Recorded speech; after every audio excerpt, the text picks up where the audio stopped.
Salutations et bénédictions au nom puissant et miraculeux de notre Seigneur de gloire Jésus-Christ. Nous sommes le dimanche 25 septembre 2022 et votre frère, le serviteur du Seigneur Jésus-Christ, Joseph Wyss, vous enseigne la grandeur de la parole de Dieu comme tous les dimanches. Alors, le thème de notre enseignement de ce dimanche matin est « Poursuivons la destruction des œuvres de l'adversaire ». Nous savons que notre adversaire, le diable, est en train de rôder, il est en train de chercher qui il va dévorer, il est en train de faire ses œuvres. Donc, il a gardé beaucoup de personnes captives, il fonctionne dans ce monde, il envoûte, il détruit les familles, il détruit beaucoup de choses. Et la responsabilité du Seigneur Jésus-Christ lorsqu'il était venu sur cette terre était de détruire toutes ces œuvres de l'adversaire. Et nous, à notre tour, nous sommes appelés à détruire ces œuvres de l'adversaire. Donc, ça sera notre enseignement de ce dimanche matin. Et je vous prie d'aller directement dans le livre de 1 Jean, au chapitre 3, au verset 8. 1 Jean, chapitre 3, au verset 8. Et c'est là que nous allons voir comment est-ce que notre Seigneur et Sauveur Jésus-Christ a détruit les œuvres de l'adversaire. 1 Jean, chapitre 3, verset 8. Il est écrit ceci. Celui qui pêche est du diable. On va faire la séparation entre le royaume de Dieu et le royaume du diable. Le camp de Dieu et le camp du diable. La famille de Dieu et la famille du diable. Ceux qui appartiennent à Dieu et ceux qui appartiennent à l'adversaire. Celui qui pêche est du diable, car le diable pêche dès le commencement. Celui qui est dans le péché. Celui qui est dans le péché est du diable. Celui qui fonctionne selon le péché. Celui qui court au péché fait partie du camp du diable. Celui qui pêche est du diable, car le diable pêche dès le commencement. La première personne qui a péché, le premier être qui a péché, ce n'était pas Ève. Le premier péché n'était pas le péché d'Adam et Ève, c'était le péché de l'adversaire, le péché du diable qui voulait se rendre l'égal de Dieu, un péché d'orgueil. Il voulait s'élever pour être à la hauteur de Dieu. Il voulait être le concurrent de Dieu. C'était ça le premier péché, et il a péché dès le commencement. Celui qui pêche est du diable, car le diable pêche dès le commencement. Le Fils de Dieu a paru afin de détruire les œuvres du diable. Le Fils de Dieu a paru afin de détruire les œuvres du diable. C'était le travail du Seigneur Jésus-Christ lors de son premier avènement. Il a détruit les œuvres du diable. Partout où il passait, il détruisait les œuvres du diable. Et il y a eu beaucoup d'enseignements qui ont été faits par rapport à la destruction des œuvres du diable. C'est vrai que nous pouvons avoir des problèmes dans nos intelligences, dans nos vies. C'est vrai que dans l'environnement, il y a certaines choses, mais ici, nous allons voir le véritable travail fait par le Seigneur Jésus-Christ pour détruire les œuvres du diable. Et ce mot « détruire », lorsque nous parlons de détruire les œuvres du diable, est traduit du mot grec « louo » ou du verbe « louo », qui veut dire simplement « défaire ».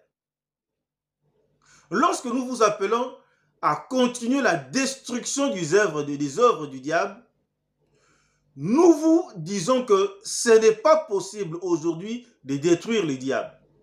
Ce n'est pas disponible aujourd'hui de détruire les esprits diaboliques. Ce n'est pas disponible aujourd'hui de détruire même les plans de l'adversaire. Mais lorsque nous parlons de détruire les œuvres du diable, nous voulons simplement dire défaire les œuvres du diable, démanteler les œuvres du diable. C'est comme dans l'Ancien Testament, les gens avaient construit les autels pour faire leurs sacrifices et souvent on renversait les autels de Baal, ont renversé les autels des esprits diaboliques. C'était une manière de détruire les œuvres du diable. Et nous allons poursuivre l'œuvre du Seigneur Jésus-Christ. Comment est-ce que lui, il avait détruit les œuvres du diable? Comment est-ce qu'il a lu, comment est-ce qu'il a défait les œuvres du diable? Donc nous irons dans le livre de Matthieu au chapitre 9. Matthieu chapitre 9, verset 35. Matthieu chapitre 9, nous allons lire du verset 35 au verset 38. Je lis. Matthieu chapitre 9, verset 35. Jésus parcourait toutes les villes et les villages, enseignant dans les synagogues, prêchant la bonne nouvelle du royaume et guérissant toute maladie et toute infirmité. Le Seigneur Jésus-Christ a prêché la parole. Il a prêché la bonne nouvelle.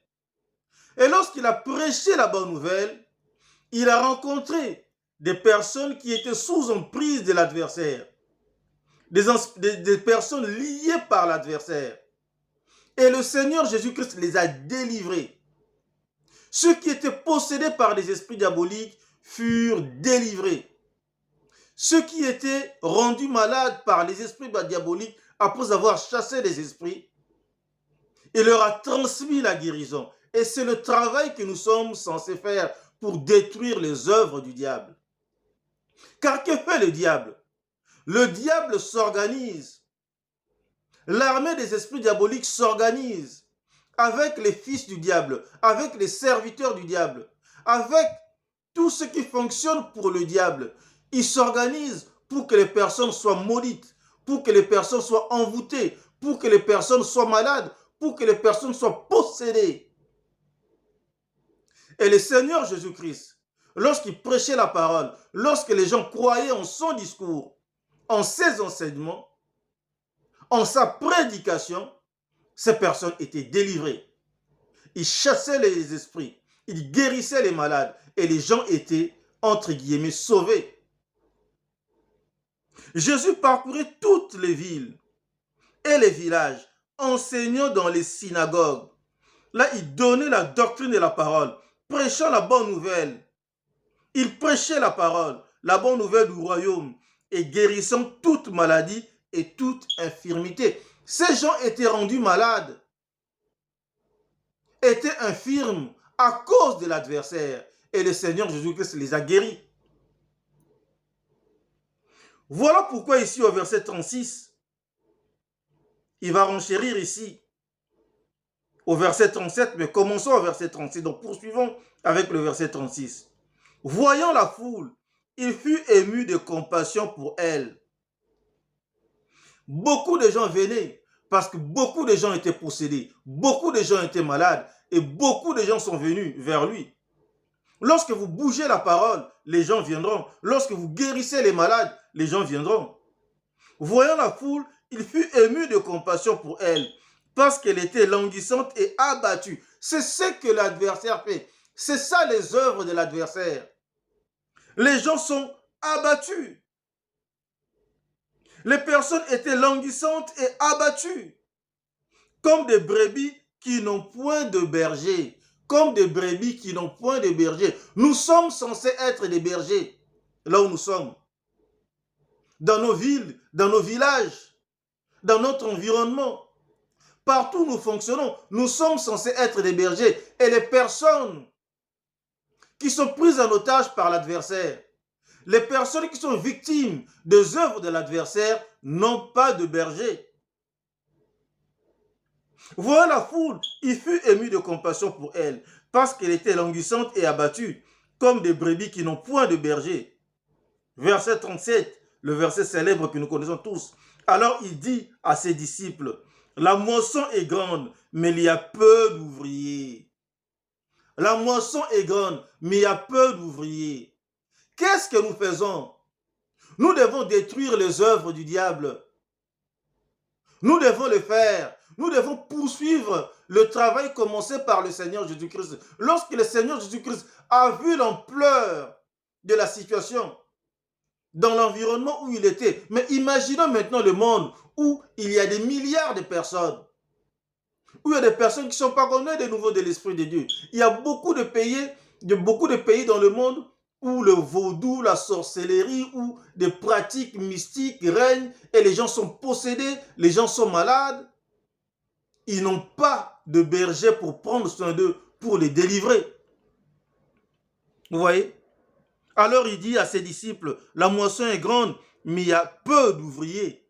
La moisson est grande, mais il y a peu d'ouvriers. Alors pourquoi nous devons poursuivre l'œuvre du Seigneur Jésus-Christ? Alors dans le livre de 2 Corinthiens chapitre 5, 2 Corinthiens chapitre 5, nous allons lire le verset 20. Vous allez comprendre pourquoi il est de notre responsabilité de poursuivre l'œuvre du Seigneur Jésus-Christ. 2 Corinthiens chapitre 5, verset 20, il est écrit: nous faisons donc les fonctions d'ambassadeurs pour Christ, comme si Dieu exhortait par nous. Nous vous supplions, nous vous en supplions au nom de Christ, soyez réconciliés avec Dieu. Nous faisons donc fonction d'ambassadeurs pour Christ. Nous sommes les ambassadeurs, nous sommes des représentants du Seigneur Jésus-Christ ici sur cette terre. Le Seigneur Jésus-Christ est physiquement parti. Il est maintenant assis à la droite des lieux, dans les lieux célestes. Et donc, nous qui sommes ici, nous représentons le Seigneur Jésus-Christ. Et nous sommes des ambassadeurs pour Christ. Donc, nous devons poursuivre son travail, le travail qu'il avait commencé ici sur cette terre. Le travail pour lequel il y a très peu d'ouvriers. Voilà pourquoi je vous exhorte à poursuivre ce travail. Et regardez dans le contexte ici, là, lorsque nous parle d'être ambassadeur pour Christ, le contexte à partir du verset 18 nous parle du ministère de la réconciliation, du fait de prêcher la parole comme le Seigneur Jésus-Christ avait prêché la parole pour gagner de nouvelles personnes. Regardons le contexte à partir du verset 18. Et tout cela vient de Dieu, qui nous a réconciliés avec lui par Christ et qui nous a donné le ministère de la réconciliation.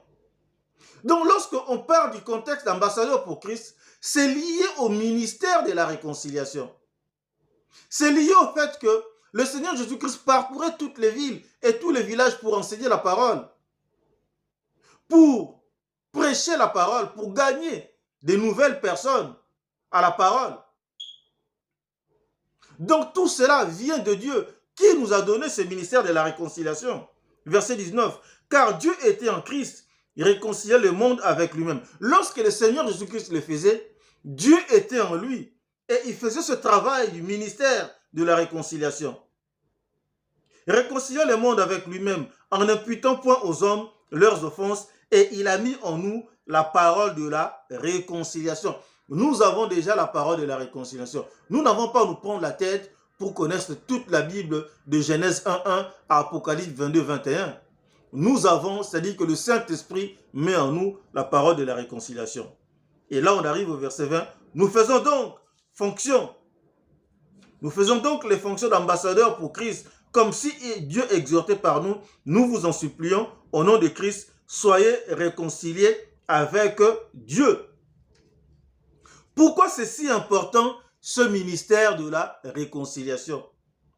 Ce ministère de la réconciliation est si important parce que la réalité du fait de détruire les œuvres du diable est liée au ministère de la réconciliation. Lorsque nous témoignons la parole, lorsque nous prêchons la parole, nous gagnons de nouvelles personnes qui quittent les ténèbres, qui viennent à la lumière, alors ça c'est la plus grande œuvre de destruction des œuvres de l'adversaire. Allons dans le livre des Actes, le livre des Actes au chapitre 26. Actes chapitre 26, nous allons lire du verset du 7 au verset 18. Actes chapitre 26, verset 17. Et ici, l'apôtre Paul est en train d'expliquer au roi Agrippa qu'est-ce qui se passe en réalité lorsque nous exerçons le ministère de la réconciliation, lorsque nous prêchons la parole. Qu'est-ce qui se passe? Verset 17. C'est le Seigneur Jésus-Christ qui est en train de parler à l'apôtre Paul et qui lui donne une mission. Et dans cette mission, il y a une vérité magnifique, une vérité intesselante que nous devons maîtriser, que nous devons comprendre. Actes chapitre 26, verset 17. Je t'ai choisi du milieu de ce peuple et du milieu des païens vers qui je t'envoie. Du milieu d'où nous sommes sortis, que ce soit de l'Afrique, que ce soit de nos écoles, de nos familles, de notre profession, du milieu duquel nous sommes sortis, le Seigneur nous envoie là-bas. La moisson est grande, mais il y a très peu d'ouvriers. Nous devons détruire les œuvres du diable là-bas. Je t'ai choisi du milieu de ce peuple et du milieu des païens vers qui je t'envoie. Verset 18. Afin que tu leur ouvres les yeux.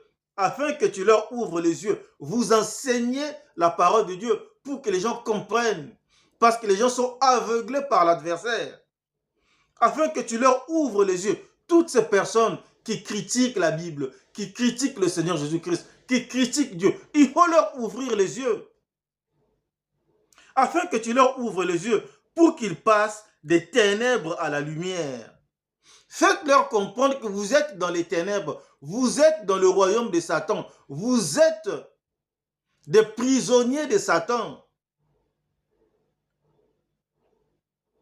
Afin qu'ils passent des ténèbres à la lumière et de la puissance de Satan à Dieu. Lorsque vous êtes dans les ténèbres, lorsque vous n'êtes pas dans le camp de Dieu, lorsque vous n'êtes pas dans le royaume de Dieu, vous êtes sous la puissance de Satan. Il a le droit de vous envoûter, il a le droit de vous faire posséder, il a le droit de détruire votre vie, il a le droit de faire certaines choses. Ce qui n'est pas le cas des enfants de Dieu qui sont dans le royaume de Dieu. Quoique l'adversaire puisse les toucher à un certain moment de leur vie, mais ils sortiront toujours plus que vainqueurs. Quoi qu'ils sont destinés à la boucherie par l'adversaire, mais ils vont vaincre, puisqu'ils sont plus que vainqueurs.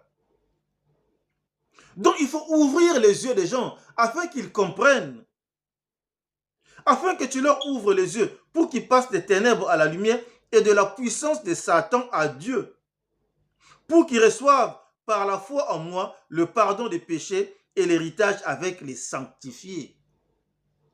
C'est ça le ministère de la réconciliation et c'est ce que nous faisons. Donc la plus grande délivrance, c'est déjà la nouvelle naissance. Lorsque quelqu'un quitte le camp de l'adversaire pour aller dans le camp de Dieu, lorsque la personne naît de nouveau de l'Esprit de Dieu, devient fils de Dieu, il devient corps, âme, esprit, parce qu'il a l'Esprit de Dieu en lui, il a le Christ en lui, il a la vie éternelle. Ça, c'est la plus grande délivrance. Et ça, c'est une grande œuvre de destruction des œuvres du diable. Donc, lorsque nous parlons de détruire les œuvres du diable, la première chose que nous voyons, c'est de témoigner la parole. Aller dans la vallée des besoins humains, délivrer le peuple de Dieu, enseignez-leur la parole, ouvrez-leur les yeux, guérissez-les et faites toutes ces choses. Faites-les passer des ténèbres à la lumière, de la puissance de Satan à la puissance de Dieu. Faites en sorte qu'ils soient nés de nouveau de l'Esprit de Dieu. Et voilà pourquoi le Seigneur Jésus-Christ va nous faire certaines recommandations à la fin de sa vie. Et même avant, il continuait toujours, ou il faisait toujours ses recommandations. Voilà pourquoi nous irons dans le livre de Matthieu, Matthieu chapitre 10. Matthieu chapitre 10. Nous allons lire du verset 7 au verset 8. Matthieu chapitre 10, du verset 7 au verset 8. Je lis. Matthieu chapitre 10, verset 7. Allez prêcher et dites le royaume des cieux est proche. Allez prêcher et dites, le royaume des cieux est proche. Allez prêcher la parole. Ouvrez les yeux des gens. Montrez-leur les Écritures. Déclarez la grandeur de la parole de Dieu. Prêchez la parole. Allez, prêchez et dites, le royaume des cieux est proche. Verset 8. Guérissez les malades, puisque lorsque vous serez là-bas, vous serez dans le camp de l'ennemi. Vous allez rencontrer des gens rendus malades par l'adversaire, par le diable, par les esprits diaboliques, par les envoûtements, par d'autres choses. Alors qu'est-ce que vous allez faire? Guérissez les malades.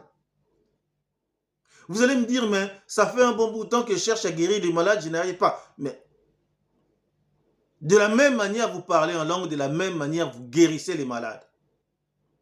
Maintenant, si ça ne marche pas, ça ne veut pas dire que vous n'avez pas la puissance de Dieu. Ça veut dire simplement que les personnes qui sont en face, qui sont censées recevoir cette guérison, ne croient pas en vous. Mais si vous croyez en la parole, et que vous êtes en face de ces personnes, si ces personnes croient en vous, et vous transmettez la guérison, ben ces personnes recevront la guérison. Allez prêcher et dites, le royaume des cieux est proche. Guérissez les malades. Le plus grand fléau, la plus grande œuvre de l'adversaire, c'est de rendre les gens malades par le domaine des esprits. Guérissez les malades, ressuscitez les morts. Si vous avez reçu la révélation pour le faire, vous avez reçu le rêve pour le faire, faites-le.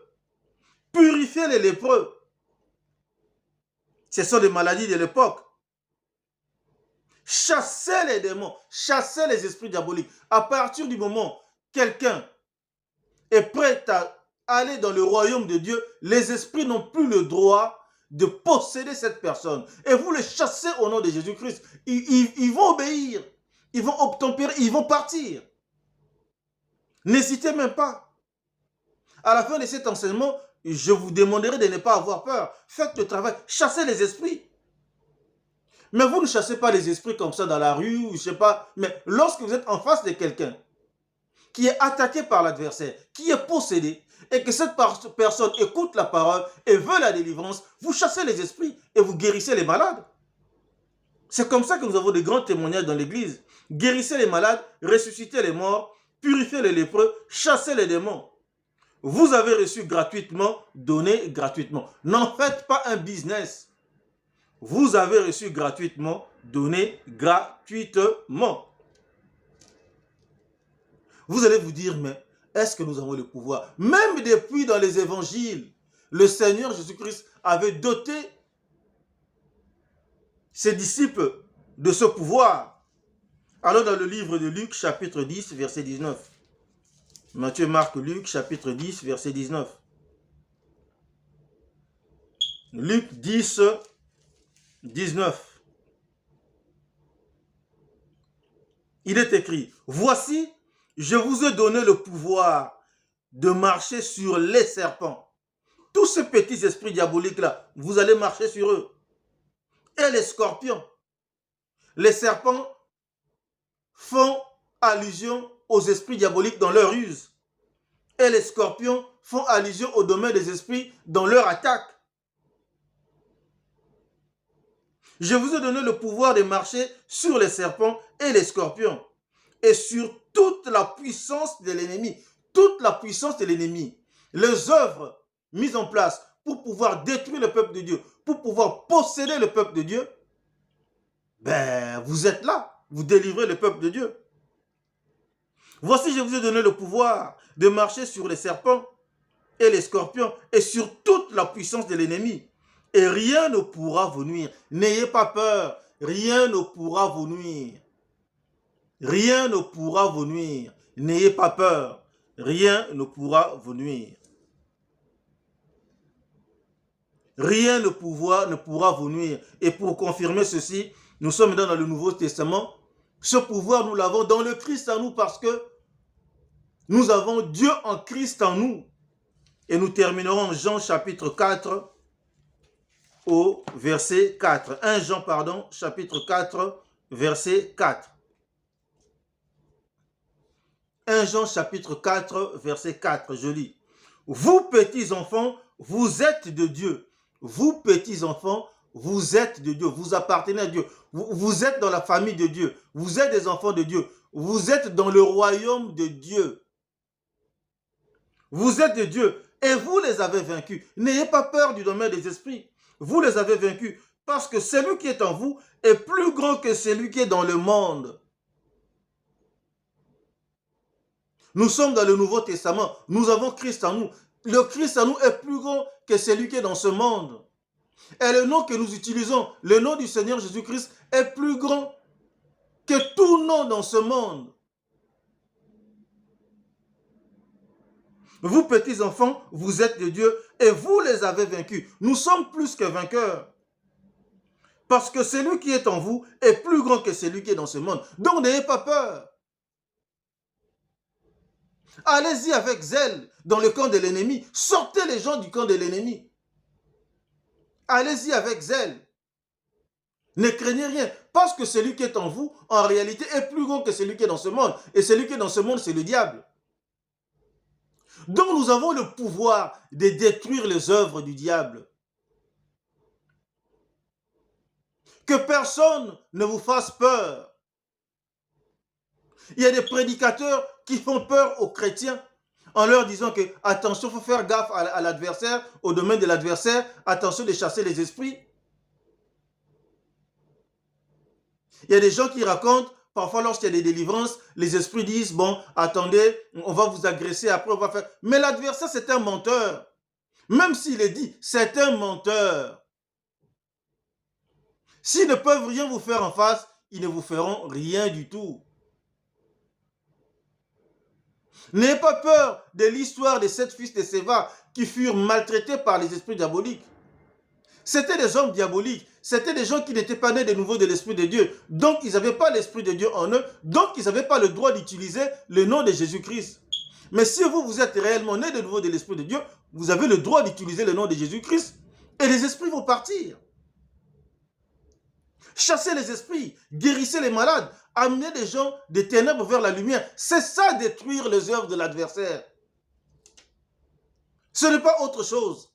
C'est ça, détruire les œuvres de l'adversaire. Et nous sommes appelés à détruire les œuvres de l'adversaire. Et nous allons le faire avec bravoure. Et c'est comme ça que, lorsque nous nous présentons un jour devant le Seigneur Jésus-Christ, il va nous féliciter. Parce qu'il nous a donné le pouvoir, il nous a donné le talent, nous l'avons utilisé et nous avons détruit les œuvres de l'adversaire. Et nous serons récompensés pour avoir prêché la parole, pour avoir guéri les gens, pour avoir chassé les esprits. Faisons-le s'il vous plaît. Le Seigneur a commencé le travail, c'est à nous de l'achever. Nous devons poursuivre avec la destruction des œuvres de l'adversaire. Prions. L'Éternel Dieu Tout-Puissant, je te suis infiniment reconnaissant pour cet enseignement que nous venons d'écouter. Merci Père parce que toi tu nous as donné la puissance de marcher sur toute la force de l'ennemi. Celui qui est en nous, le Christ en nous, est plus grand que celui qui est dans ce monde. Voilà pourquoi nous n'avons peur de rien. Père, je te demande de produire le vouloir et le faire dans le cœur de tes enfants qui écoutent ces enseignements, afin qu'ils se réveillent, afin qu'ils comprennent que la moisson est grande, mais il y a très peu d'ouvriers. Ainsi, envoie-les, envoie-nous partout, afin que nous ayons l'opportunité de prêcher ta parole, afin que nous ayons l'opportunité de gagner de nouvelles âmes qui vont quitter les ténèbres pour aller vers la lumière, afin que nous ayons l'opportunité de guérir les malades, de chasser les esprits. Je te remercie, je te loue, je te rends grâce parce que tu vas accompagner ta parole de ta puissance par des signes, des prodiges et des miracles qui accompagneront les personnes qui vont prêcher ta parole, qui vont exercer le ministère de la réconciliation. Je te remercie, je te loue, je te rends grâce, Père, pour toutes ces personnes qui nous écoutent. Merci, Père, pour leur vie. Merci, Père, pour leur santé. Merci, Père, pour leur abondance. Merci, Père, pour leur bénédiction. Et je t'élève cette prière au nom puissant et miraculeux de notre Seigneur de gloire, Jésus-Christ. Amen.